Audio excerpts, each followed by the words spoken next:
Guys, welcome to this week's podcast episode.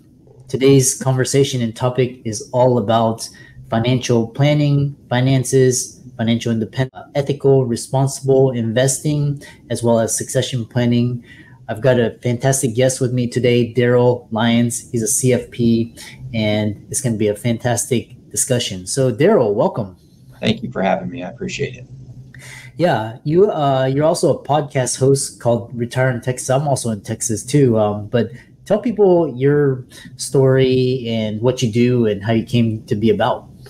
Yeah, so to make a short story long, I really grew up without money, and we had struggled over the years. We ended up living in a little trailer on the side of the road in Castroville, Texas, and I just was always curious about money. Probably about age 18, that curiosity never stopped. Went to undergraduate school, postgraduate work, and just studying money and being curious about it. I started Retire in Texas. By the way, I'm CEO and co-founder of a company called PAX Financial Group. And so I started Retire in Texas because I was having incredible conversations, kneecap to kneecap, people who had transitioned into retirement. And I was getting more qualitative information that I thought was pretty valuable. Just stories about how people transitioned successfully, emotionally.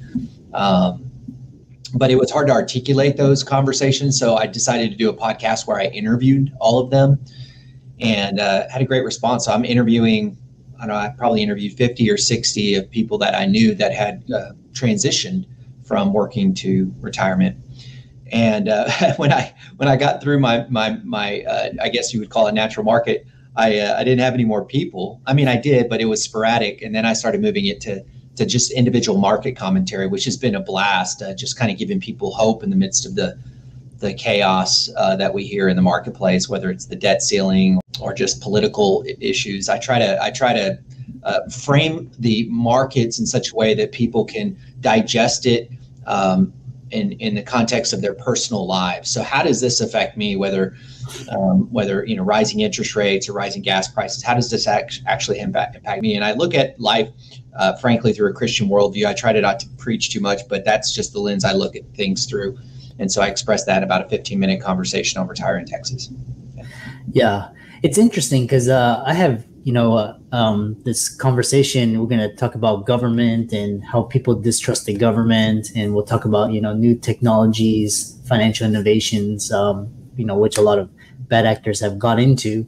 But, real quick, kind of the basics is you were extremely interested in money, and you made this really, and I really love spiritual based investing because it's based on a lot of good values and principles. I think the world has really become immoral and corrupt, but it's good to have individuals such as yourself. So kind of talk about this idea of spiritual-based responsible investing, like values, how it can help you and your family, etc. Yeah, it's a good point. I don't have one in front of me, but here it is. So this will be coming out. This is my book that'll be coming out on that subject. I'll give you more information on that, but let me answer your question first, because the point is not to pitch a book. The point is, sorry, I didn't mean to come that way. I get excited because there is an appetite, something different in the investment marketplace, because when you invest in a company, you actually have ownership of a company, and ownership implies some type of responsibility. I own a small business, right? And so I'm one of 9 owners, so I have a certain responsibility. But we tend to discount that responsibility when we own shares of a company through a mutual fund or an exchange traded fund. We can kind of discount and set aside that ownership. But what we've seen in the marketplace is that it does matter. And for the last several years, there's been a growing corporate shift to an area called ESG. The ESG has taken on, rather than, the name is environment, social governance. So at first glance, you might think that it has good intentions, but there has been some hijacking of that to push through some agendas that may actually be antithetical to the shareholders' worldview. Does that make sense? Like, it's happening, and I see it. I actually see it a lot because I'm very much engaged with Wall Street. I have conversations with the big BlackRocks and the Vanguards on a very intimate level with some of their executive teams. So I've known what's been going on over the last several years. But there comes a time where you say, enough's enough. And how can we collectively pool our assets together in such a way that we can raise our hand and say, we disagree with what you're doing. And it does take a concerted effort. And I think there's been a collective voice that's been happening and some resistance. And so I play a small role of putting a pebble in the shoe of some of the asset managers we work with to have them second guess their agenda, which they believe to be true, that there's another different opinion out there. And we believe in diversity of opinion. And so we want to make sure that we kind of help another group of people that have a lot of influence in the marketplace think before they act. And we're seeing this have a lot of success. So when people invest with us, we do traditional like retirement planning like everyone else, but somebody might come to us and we might say, do you find that values investing is important to you? And if they do, then we will open up a framework of different investment solutions that might work for them. If not, then we've got the normal secular stuff. And then what we also find that's very interesting is that some of the asset managers that work in the values-based investing, they do something called proxy voting, where they will actually vote on behalf of their shareholders, because shareholders get these proxy votes and they throw them away. But we're actually trying to find asset managers that can vote on behalf of the values of our shareholders. And it's really hard to be completely aligned 100% with these asset managers. You may have like my worldview is a biblical worldview, and I use biblical responsible investors, and not all of their framework of screening is 100% aligned with mine. But I just, to what I look at is, are they mostly aligned, and they're voting and they're actually making a difference. There's been actually, I can think of one case just recently where one of the managers that we use had Costco in their portfolio, and Costco started using their profits to promote some activism that was what we saw to be antithetical to this profile, to our investors' profile. So the CEO of this investment management firm called the CFO of Costco and said, hey, you're using your profits for something that you initially told us you didn't do. The CFO said, wait a minute, is that true? And found out it was a rogue branch of Costco, I think in Georgia, that was doing something that they shouldn't have been doing.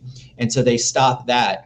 And so those are the little things that we can do in the marketplace to start to have the pendulum swing. And we're playing a role in that and finding it to be pretty valuable for our clients' lives. And at the same time, sorry to be long-winded, we want to make sure that we don't, as a result of using a framework to screen out companies, we want to make sure we don't lose portfolio returns. And the marketplace, this is why about 3 years ago, I just got into this space, because prior to 3 years ago, there was a drop off in portfolio returns, namely because of the cost of execution. Because of technology, even AI, the cost of executing these types of features has been minimized. And so we're not seeing that drop off in performance, and research is testifying to that. So sorry to be long-winded, but it's obviously a passion place for me. Yeah, it's quite interesting, this whole ESG thing, and just, climate change. Here in Texas, we had a really bad drought, and, it's September and it's still 90 degrees. One question I have is with, CFP and spiritual-based investing, you have this, but, one thing is, how do you reconcile spiritual-based investing with what's going on Wall Street, with the government, where taxes are going to waste, and then, pretty much the U.S.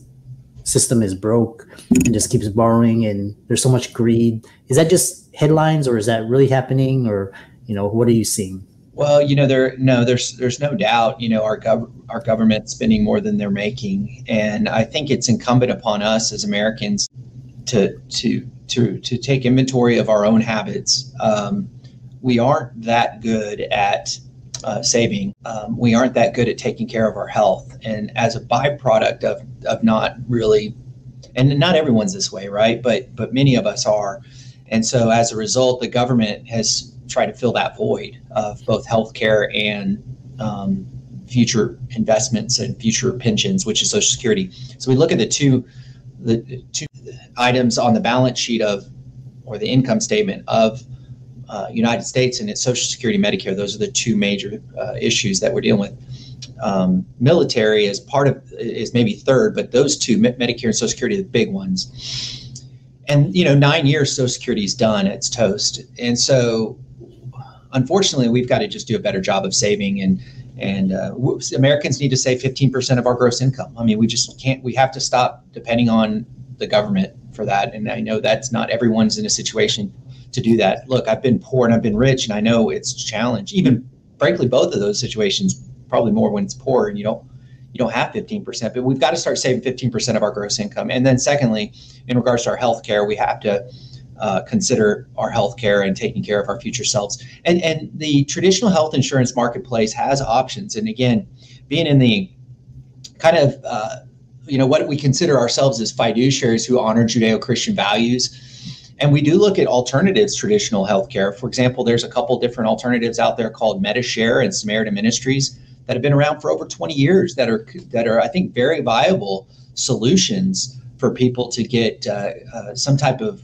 quasi coverage. I've used it and I feel very comfortable with it. So there is, I think, at the end of the day, there is too much dependence on a government that is extremely flawed.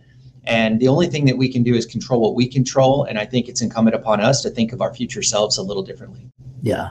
I love that. Basically, people taking responsibility. It starts with good habits, just basically saving, honesty, integrity, taking care of yourself, spending less than you make, exercising, working out, these types of things, follow through what you say you're going to do.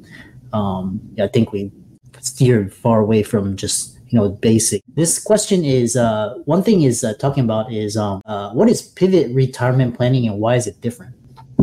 Yeah, good question. So pivot, the idea is sitting down with all these people over the years, which are great people that were transitioning in retirement. If you look up the definition of retirement, it's the disposition of an asset over its useful life. The disposition of an asset over its useful life. And so I thought about that. I was like, okay, well, I don't want my clients, my community to have a life that's no longer useful. So how can we pivot? In fact, a client said, I'm not going to retire, I'm going to pivot. And so I took it from them. And I haven't stopped using it. All my office uses it, my community uses it, my clients.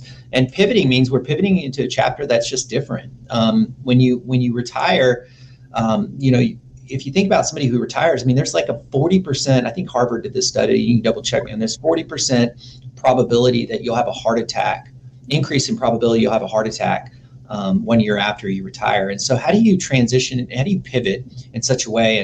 And they asked a group of 9-year-old women, if you could do anything different in life, what would you do different? And they said they'd do 3 things. They would stop and smell the roses, they would take more risk, and they would do something that would outlive them.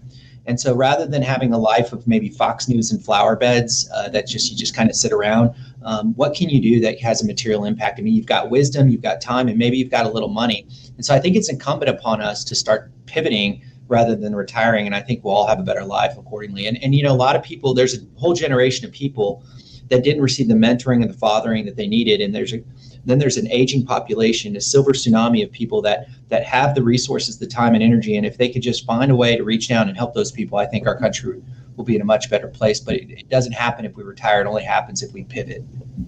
Yeah, I love that. And things talking about is this idea of, you talk about this idea of behavioral finance. Well, what is that?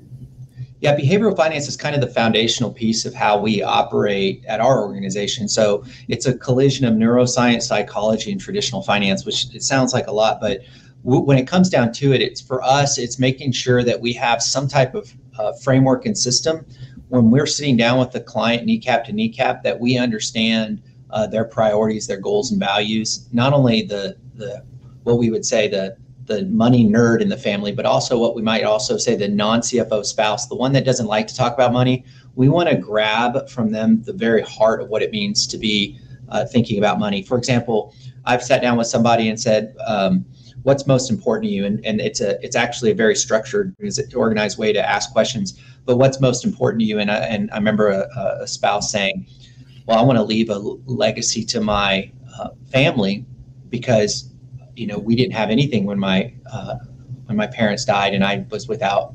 I had to climb out of a hole, and that's so important that I capture that and memorialize that. Sometimes it's even a surprise to the spouse who's been married 20 or 30 years that was that important to her. So it's taking inventory of those values and priorities, and then aligning it with the money decision. So now every decision that they make, maybe not every decision, but the material money decisions they make, I have to make sure, it's my responsibility as their guide to make sure that the money decisions they make align with that priorities. And there's not a disconnect or cognitive distance between those two things. And so that's really the very essence of behavioral finance, is matching values and priorities and goals with money decisions and keeping those things aligned. Not just doing it in one transactional sense and doing a little paper exercise, but making sure that everything you do along the journey of life is consistent. We don't have inconsistency between, if we think about inconsistency of our words and our behaviors, but there's a lot of inconsistencies between our behaviors and our money. And I try to align those things up a little bit better. And it's through the process of, it's an academic process rooted in Daniel Kahneman's work, Thinking Fast and Slow, but it's behavioral finance. Yeah. I think what led the recent Nobel Prizes in economics were in behavioral finances and really talking about markets. Really fascinating. I've always interested in reading about these guys. The other thing is you talk about Giving Challenge and being on the Ramsey Advisory Council. What is that? Yeah, so I used to work closely with Dave Ramsey. He had an advisory council. Yeah, Dave Ramsey's a financial guru out of Nashville. I'm assuming that, not everybody knows about him. I believe it or not. It's funny when I talk to my friends on Wall Street, they don't know Dave Ramsey. They probably should. He's influenced more people with their money than any financial person. But I really enjoyed Dave for many years, and he is a very sincere guy. And I worked on his advisory council and helped him just wrestle with some business decisions over the years. And it was just an honor and a pleasure to be a part of that council. And so, frankly, Dave was a good tailwind. He was the catalyst for our success as an organization at our company, PAX Financial Group. I don't really connect with his team that often anymore, just kind of went in a different direction, but very amicable and very respectful of what they've done and they continue to do.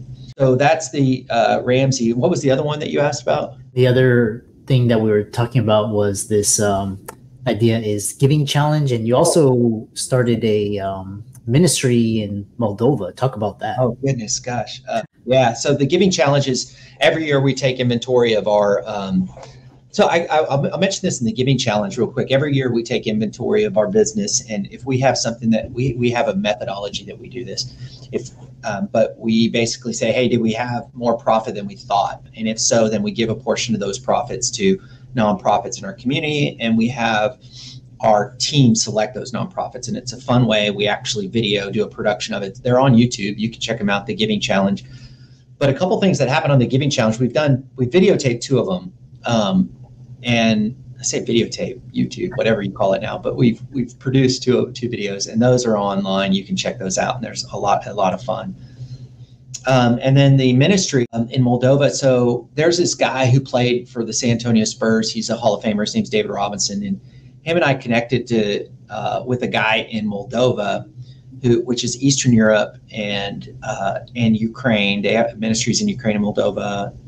Kind of drifts into Romania sometimes, but mainly Moldova. And they get kids off the streets onto the basketball courts and teach them about life and Jesus and leadership. And it's growing up over there.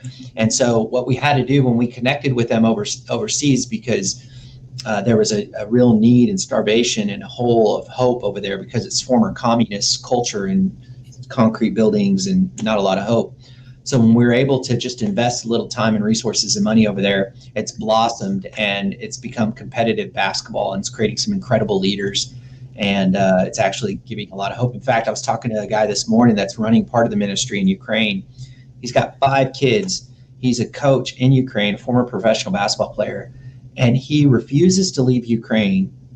I mean, and his family's there because of the kids that he coaches. And man, it gives me goosebumps on my goosebumps, because that's real commitment to the lives of others. And so what can I do over here to help support those individuals? I can write them a check and I can cheer them on, but they're doing a lot of the hard work. And so it's called the Admirals Basketball Academy. Really proud of the way they've stepped up given the environment in Ukraine. Yeah, I love that. And we know we're coming to the close of the conversation, which I really enjoyed, talking with you about, before we close it out, one question I love to ask, or I'm very curious is, have clients come to you asking questions about digital assets? I hate using the word cryptocurrency because has such a negative connotation, and it's like filled with so many bad actors and just criminals. And so my question is, have people come to you asking about digital assets, and what are your thoughts on the space?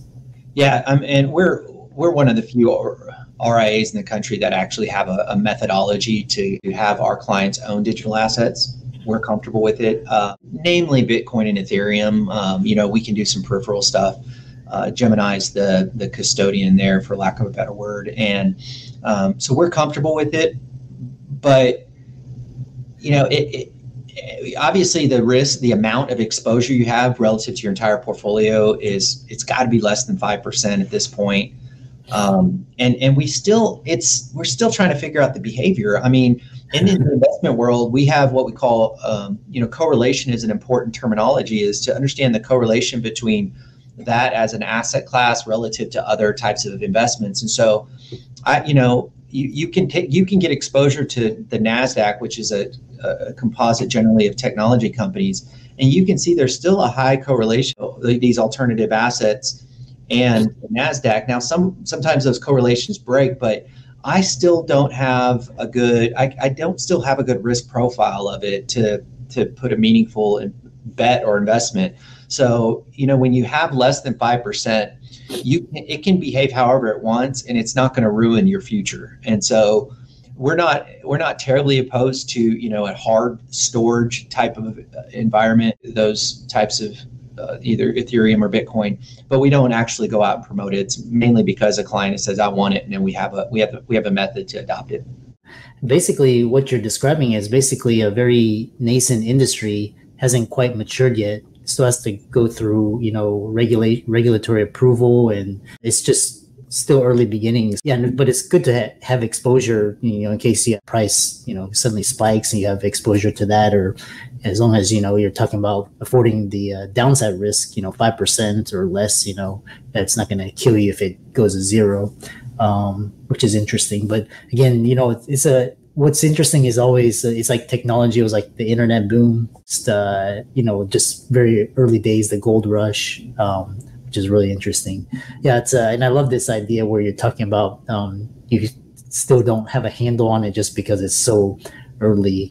How can people contact you, follow you, reach out to you, check out your work, etc.?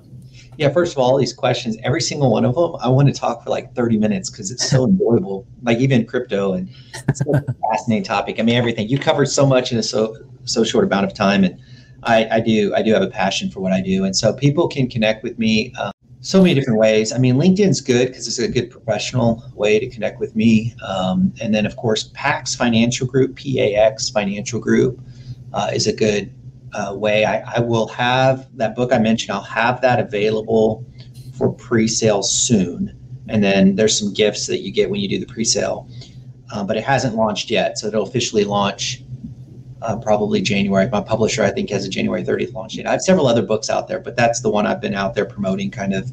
And by the way, all proceeds of that book, it's called Biblical Responsible Investing. All proceeds go to these 4 kids that live in my house. So just thank you for the promotional there. But PAX Financial Group and LinkedIn are the 2 best sites. Excellent. And for all the audience, let's thank Darryl for coming on. I really enjoyed this talk about just responsible investing, and just talking about, different reconciling differences. And all of Darryl's resources will be in the links and show notes. And when his book comes out, that'll be included as well. And with that, thanks so much for coming onto the podcast. Thanks for having me.